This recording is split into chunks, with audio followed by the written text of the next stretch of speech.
একবার খুব কম বয়সী একটা ছেলে তার মাকে হঠাৎ জিজ্ঞেস করে বসে যে, "আচ্ছা মা, আমার লাইফের মূল্য কতটুক?" তার মা হঠাৎ কথাটা শুনে অবাক হয়ে যায় এবং কিছুক্ষণের মধ্যে তার জন্য ছোট্ট একটা ডায়মন্ডের টুকরা এনে তার হাতে দেয়। তাকে বলে যে, "তুমি এইটা নিয়ে একটু বাইরের থেকে ঘুরে আসো এবং এর মূল্য কতটুকু সেটা কয়েকজনের কাছ থেকে যাচাই করে নিয়ে আসো। এটা যাচাই করে ফেরার পরে আমি তোমাকে তোমার প্রশ্নের উত্তর দিব।" তো ছেলেটা সেই ডায়মন্ডটা নিয়ে বাইরে আসলো এবং কয়েকজনের কাছে যেয়ে পরপর জিজ্ঞাসা করলো। তো রাস্তায় হাঁটতে হাঁটতে প্রথম একটা ব্যক্তিকে দেখলো তার গাড়ি ঠিক করতেছে। তো সেই লোকটার কাছে যে ডায়মন্ডটা দিয়ে বললো যে, "এই ডায়মন্ডটার মূল্য কতটুকু?" সে কিছুক্ষণ দেখে টেকে বললো যে, "এটা নিয়ে তুমি কি করবা? এটার কোনো ভ্যালু নাই। তুমি এক কাজ করো, আমি তোমাকে এটার বিনিময়ে একটা কলা দিচ্ছি।" সো সে কিছুক্ষণ তার দিকে তাকিয়ে আবার হাঁটা শুরু করলো। কিছু দূর যাওয়ার পরে সে একটা মিউজিয়ামের যে ম্যানেজার আছে তার কাছে গেল। সে তাকে দেখিয়ে বললো যে এইটার ভ্যালু কতটুকু হতে পারে। সে অনেকক্ষণ দেখে বললো যে এইটা বর্তমান সময়ে আমাদের মিউজিয়ামে কোনো ভ্যালু নাই, তো আমার কিছু করার নাই। তো সে ওটা নিয়ে আরেকজন ব্যক্তির কাছে গেছে।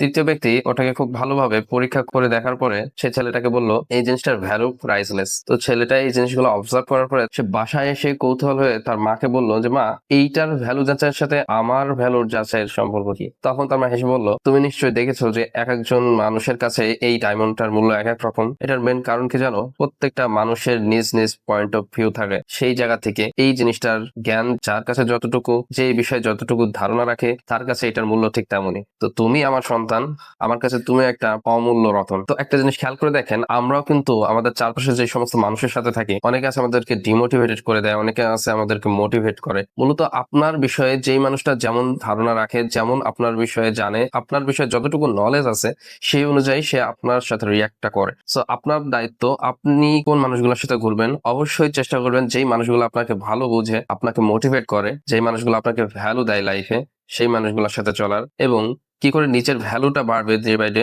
সে বিষয়ে নিজের স্কিলটা ডেভেলপ করা উচিত। যাতে করে আপনি আরো অনেক মানুষকে হেল্প করতে পারেন তাদের লাইফ ইমপ্রুভমেন্টে।